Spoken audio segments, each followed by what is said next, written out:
We're gonna begin by asking our panelists if they can sing as well as our last speaker. So how's everyone singing? Not a bad idea. No, I'm just kidding. I'm excited to be up here for hopefully a very optimistic and uplifting conversation. Something that I was thinking about after the four of us or five of us first met was that there's this refrain that everyone from Jacques Cousteau to Jane Goodall tends to repeat, and it's that we protect what we love. And I imagine that resonates with all of us here in the room. So if we're thinking about loving a place, especially if it is a place or if it's a tree, if it's a lake, you probably first have to go there, right? So that's kind of my setup for the folks here. We're gonna let the lady go first since there's a lot of guys on stage. When you think about going out into the natural world, taking photos, what is it that you hope people feel or experience when they see your work, Laura? Well, I hope that I change someone's opinion about a place. That's my favorite thing to do when I go somewhere, and I change my own opinion about a place. You have these preconceived notions, and I think a lot of hate and inequity and prejudice around the world is just, lack of education. And I find that the most education I've had is through travel, not just in university. And when I go somewhere, I learn so much about what's going on in their cultural beliefs and what's going on in their government, how their people are feeling. And I always am pleasantly surprised because there are amazing people and like-minded people everywhere. And I think the more I travel, the more I realize that we're a lot more similar than different. And so I think I want people to feel that, to learn by traveling and to learn to be inclusive of everyone and their beliefs.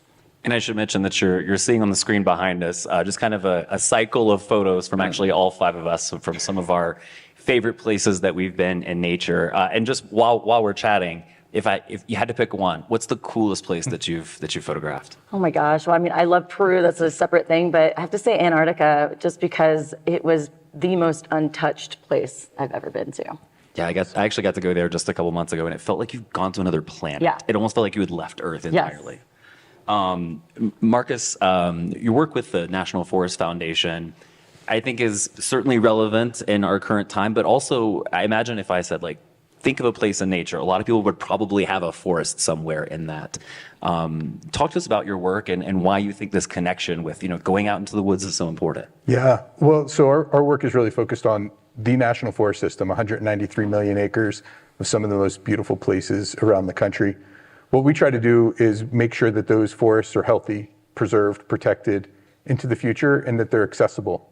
So making sure that the recreation infrastructure is there so people can enjoy them. And the reason is we want people to get out and enjoy and build a love with those forests, build an appreciation for those forests. So getting out there and experiencing nature in the way that you want to experience it, which is one of the great things about national forests. You can, as these pictures roll through, you can see a lot of different ways to enjoy national forests, but you can go out and ski on national forests, you can go fishing, you can go hiking, backpacking, ride your bike, get in your Jeep and go drive on the roads. However you want to experience nature, national forests give you that opportunity. So we want to make sure that they're there and that they're healthy and that everyone can enjoy them. When you say healthy forest, sometimes people see national forest land and it looks, so lush and thick and beautiful, and you see other parts of a national forest and you're like, oh gosh, there's been a lot of trees that are cut down that are harvested from the forest. Talk a bit about the balance and why that's also important. Yeah, and it depends on where you are. I mean, our forests have evolved in different ecosystems, right? So in the western forests, they evolved with fire, and fire was a natural part of how these forests lived and grew, and we stopped letting fires burn a long time ago, about 100 years ago. And our forests have gotten really dense, really thick. And sometimes now to keep them healthy, we have to go in and cut some trees out. Trees that fire would have normally killed and taken out, we have to go in and manually cut them. So we're cutting forests to reduce wildfire risk and to protect communities so that we have forests in the future. I spent a lot of time in Arizona. I live in Colorado now. And there's a lot of places that we didn't get ahead of the fires, and now we have a moonscape. And what we want to prevent is that moonscape in the future by getting ahead of it. And when you say moonscape, sometimes these fires can be so intense, they can burn so hot that even the natural ecosystem isn't able to restore itself, right? Yeah, that's right. It'll burn off all the good organic matter in the soil with a high severity fire, and it'll be decades, if not 100 years before seeds can come back in, the soil's reestablished, and the forest can regrow. So it is the biggest challenge that we're facing right now at our organization that the U.S. Forest Service is facing is wildfire risk in our western forests. Yeah, we'll definitely chat more about that. And forests, another place that is, I think, I mean, when you think about surfing, Chad, like that's adventure, right? Like that's pretty directly connecting with nature. Also, our oceans are arguably the part of our planet that has been most impacted so far by what people are doing. So talk to us about Surfrider's work and how you help people sort of build that connection and understanding about what's happening in our oceans. Sure, absolutely. Interestingly enough, when Surfrider was first founded a little over 40 years ago, surfers were being ignored in sort of coastal decision making. We were losing surf spots and the water was polluted. So the original impetus was just to like get a voice because everyone thought we were Spicoli and weren't worth the hearing from. But what we've learned is, it's an incredibly aspirational sport. People are super excited about surfing. So it's become a real attractor to the organization. We like to think we made environmentalism cool. And so we lure people in through their passion for the oceans and the coasts. And I think, for a long time, we felt like the oceans were so vast that we couldn't pollute them. And when you look out, it looks blue on the top, and so everything's fine. So a big part of our work is to actually get people who love the coast and are passionate about surfing or beach walking or sailing to engage with the ocean in such a way that they start learning about the challenges and the threats. And then we provide a bunch of different ways they can get active to become stewards of these places that we love. Because I think, forests, we kind of understand that they need to be managed and we need to steward them. And we're trying to create that same sort of ethic towards our coast and oceans. Yeah, and one of the things that I've learned recently, I live in Southern California. I am not a great surfer. I was telling Chad backstage, I was like, I've tried a couple of times, not really great at it. But from my friends who are, something I learned recently was that when they're out there, between waves, they're waiting for that next one. There's a lot of conversation that happens. What do you find? What do you hear in those moments? How that conversation can lead to positive change? Yeah, well, two things. One, if you're a backcountry skier, surfing is a lot like that. I have like an app on my watch that tells me how much wave riding time I've done during a surf session. And usually I'll go out in the water for an hour and I'll have 90 seconds if I'm lucky of surfing. So it's mostly paddling and sitting around and a little bit of thrill mixed in. But one of the things that's interesting about out surfing is you're sitting out in the lineup with somebody, you're usually shoulder to shoulder. You're kind of competing for the waves. But you don't know if they're a Republican or if they're a Democrat or much about them other than that they maybe got up ridiculously early to get out in the ocean at sunrise because that's when the conditions are best. So, and it's also a great equalizer. John Florence, Olympian, maybe best surfer on the planet, has videos of him getting thumped by waves and pushed around. So it's a humbling experience too. And I think that creates sort of a common ground to start talking about the threats. You also have to be a really keen observer of the ocean to be a successful surfer, timing the waves and understanding where and when they're going to be good. And so in that, you start noticing the changes or seeing the impacts. Every time I go surfing, I can pull plastic out of the ocean and stuff it in my wetsuit. And so there isn't a surfer out there, regardless, I think, of ideology or party, who doesn't recognize that there are threats, whether it's sea level rise, coral bleaching, or plastic in the ocean. So there is an opportunity, I think, through sport and adventure to kind of bring people together to focus on these challenges that we all see. Yeah, definitely. And last but certainly not least, Bob, I think about when people want to go out and, see our beautiful national parks, our beautiful public lands, or just, go camping, spend time in nature. Some people love primitive camping, and other people are like, no, I want to go do those things, but I need a little bit more luxury. So talk to us about how Airstream, how your company helps facilitate that exploration that some people might not otherwise engage in. Yeah, I mean, what you're hearing with all of these examples is that exposure breeds advocacy, whether it's in person, on the beaches, and in the surf, in the forest, or even through photography. And one of the things Airstream does very well is we help people connect with nature. We give them away. And many of our customers, either they couldn't sleep in a tent or wouldn't, or maybe like some people in the audience, maybe one time they did, and then they decided they glamping rather than camping. And that's okay too. That's okay. Glamping takes place in nature as well. So we know that if we can give people the chance to get in nature, however they need to get there, and do it in a way that's comfortable and reassuring to them to get out there and do it, that they're going to support the things they see, whether it's taking recreational time in a national forest, and I'm also on the Forest Foundation board with Marcus and Amy. national parks, obviously, which exist, many of them in national forests. To go one step further, our founder started part of the Airstream ethos was leave a place better than you found it. And we still advocate strongly for our customers when they're camping, clean up, fix a trail, volunteer, do something, volunteer at the visitor center. And they really take that to heart, and there's a lot of pride in the Airstream culture to go into a community and leave it just a little bit better than they found it. So we think that that's a great value to pass on to the future generations. And while we're on that note, what are a couple of things that you're proud of that Airstream does to make sure that you're being conscious that you're limiting your environmental impact?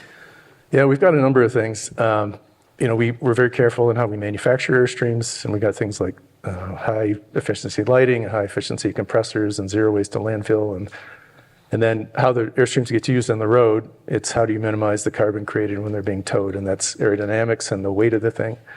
And then when they're being used in the campsite, what kind of energy independence, whether it's solar or batteries, so that they don't have to use fossil fuels to sustain their camping experience. But then on top of all that, we have a program that supports the NFF called Caravan to Carbon Neutral. And we calculate the carbon created in the first year of usage for our average customer, and we donate that amount of money to the NFF to plant trees to give you an offset of sequestration of that same amount of carbon. So look, it takes fossil fuels to get Airstreams from point A to point B, but what can we do not just to do what we can to offset that, but connect our customers with nature in a way so that their advocacy and their support will magnify that impact. And I just wonder, before we get back to the group conversation, like looking forward, like understanding where our technology is with what we can do with the sun, with battery range, with wind power. What are you thinking about the future? You say fossil fuel, we need fossil fuel to get there, but we're not far off from a point that that's not true anymore, right? Yeah, we're very excited about the growth of electric and now hybrid vehicles for all the same reasons people in the audience, I'm sure, are. But we know that, especially battery vehicles, that pulling an Airstream trailer really kills your battery range. So that's the number one concern. So we're working on bigger battery systems within the trailers so that not only can you go stay off the grid more independently and for longer, more solar power, high efficiency faucets and shower heads so that you can maintain your resources for longer. But then ultimately, and we developed a prototype, we haven't gone to market with it yet, a trailer that's self-propelled so that you can pull it with your electric vehicle and not have that massive impact on range. So we're really trying to look ahead and anticipate what our customers are going to need just a little bit before they think they're going to need them. Excellent. And I'll open this up to anyone, but I feel like a couple of you have kind of touched on this, that like, whether it's, whether you're out in the ocean waiting for the wave, whether you're backcountry skiing, whether you're camping in a forest, in an Airstream, there is a climate in our country right now that's very polarized, right? Like we all recognize that regardless of what a person's political views are. But I also can't imagine anyone who wants air pollution or wants plastic in the ocean or wants their kids to not be able to see that beautiful place that they loved going to growing up. How do you view the divide that we have and also our the actual common ground that's underneath that, and how these places might shift that? I'll start with travel.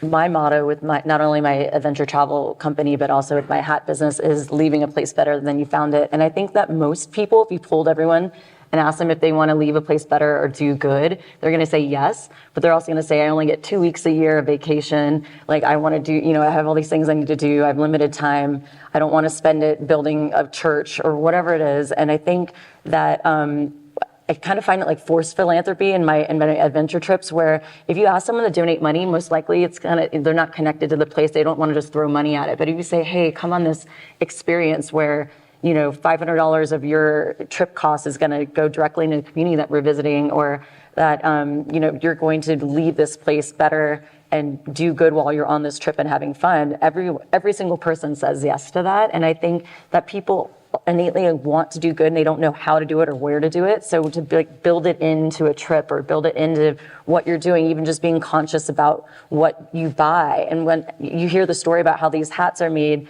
you're suddenly connected and you understand the appreciation for the products that you're buying. And you don't want to buy a cheap hat on Amazon because you understand what it took to, and the indigenous people it took to make this hat. And so I just think educating and bringing people into the story and where they get to experience it from the inside out is, again, going to breed advocacy and all of that. But I I just think it's super important to be intentional about what we do and where we go, because we all have limited time and we all travel, so we could all do the same things we're doing and have fun doing it, but add a level of giving back to that very easily.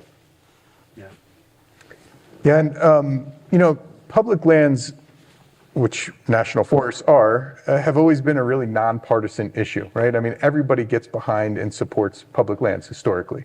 And it's because it's such a part of what America is, and it's such a value. And national forests are somewhat unique because they're a place to recreate and enjoy, but they're also a resource. And I think what we're experiencing now is a little bit of the resource hunger, the cost of managing those lands, and people loving them. And it is causing a divide. But I find that if people get out there and they experience the time in nature on the forest, they do understand it a bit better, and they do have a love for it, and they realize that all those things can work in balance, and we can move back towards a less partisan, less divided public around them. And it is challenging right now, but I think we're going to get past this, and I think that making sure that people are hearing about the importance of public lands is going to help us get past this. So if you do love your public lands and you love getting out there, I'd say make your voice known. Talk to your politicians, talk to Congress. They need to know right now that these lands are important to people. So tell them how you feel about it, and we can make a difference. Very important. It's very important. We were chatting about this backstage, and I'll just say that working on a story for television about that, because it's become such a thing. And I was looking at the Google Trends search for public lands, and going back several years, it's kind of at this level. And now there's been this huge spike. And so I just can't help but wonder, if anyone else has a thought of like, how do you take that momentum where you see this common ground and really build on that to protect other parts of our natural world? I think you're right. We're at an extraordinary moment. I've been doing conservation for 30 years, and I've never really seen something like what's been happening over the last couple weeks, and in terms of the activism around protecting public lands. And I think you're right. It's because it's this common thing, and you have all these groups, whether it's like the ocean people or the recreational vehicle folks or the backcountry hunters and anglers and the hunting community, and the human-powered rec community, all of which were like these own little subgroups that didn't always get along, all coming together around this issue. And we know that 80% of the U.S. public, values their public lands, and so it's both extraordinary to see that people are being active, and there's signals in the last few days that that Mike Lee is going to sort of pull his part of the Senate budget that is going to sell off public lands. And I think that's really positive because it shows that activism and people calling up their congressmen and representative governments working. And so I think the question is instead of having a threat unify us, like, can we turn this around, hopefully when we get past this threat, and start working together to ensure that they're well managed and funded? Because there's a lot of other challenges to make sure that these opportunities and ventures that are out there are maintained for the future. Yeah, I mean, Bob, I bet this is the $1 million question, right? Like, how do you take it from a defensive place to a proactive place of like, I love these beautiful places. I don't want to just stop something bad. I want to go even further. Yeah, I mean, we have to live in the moment we're in, though. And let's face it, it's the threat to public lands, it's unified people. And, on the forest side, it's forest fires that have brought attention to these issues and created a lot of advocacy and a lot of philanthropy. So, yeah, it's a unfortunate cause in a way, but we're actually trying to turn it into a positive. But all that awareness, it doesn't stop, when fires stop, and it doesn't stop when the sale of public lands issue goes away. Hopefully it does. That awareness, people are paying attention now in a way they never have. That doesn't disappear overnight. So I have to think that there's forward momentum, that this is going to carry forward, and if we can keep them engaged, keep people engaged beyond the crisis of the day, that we can magnify that and leverage that into future support. So what's exciting all of you right now? Like, is it a new place that you've been? Is it hearing from people? Like, what's really giving you that energy in this moment? Honestly, and hearing this as a common thread throughout all the speakers today, is blending the modern world with the indigenous world, which I do with my hat company and through my photography. But I think we're at a time where we realize that we need to go back to the basics that they've done for thousands of years in order to save our planet. And they also need to be digitalized and modernized a little bit to be able to preserve their craft and what they're doing and themselves as a people. And I think that us coming together and hearing about all these, policymakers, like meeting up with tribes elders and sharing knowledge and working together for changing policy, I think is super exciting for me. And I think not only just on a small micro level of working together, but I think just learning from indigenous elders and knowledge around the world, and I think is super exciting to me. Yeah, and I'm excited about the youth. So I started at NFF 12 years ago, and we were, I think at that time, 12 employees. So I've had the joy of getting to hire over 150 staff members to build our organization out to what it is today.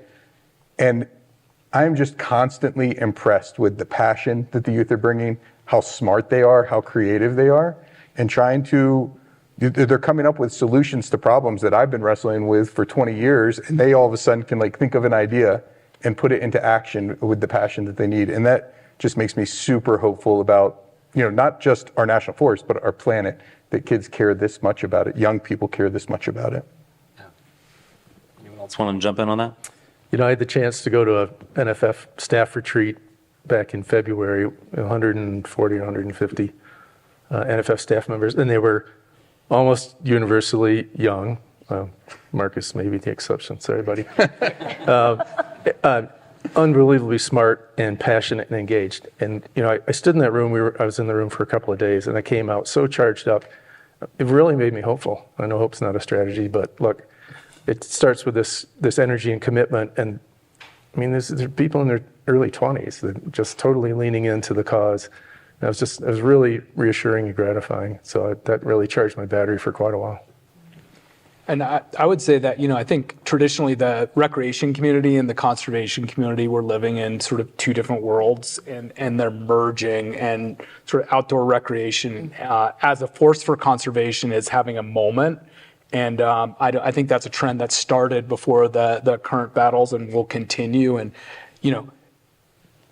doing conservation can be exhausting, but outdoor recreation is not. There's an infinite capacity for that. So I think outdoor recreation is going to charge conservation in a way we haven't seen, and that keeps me optimistic.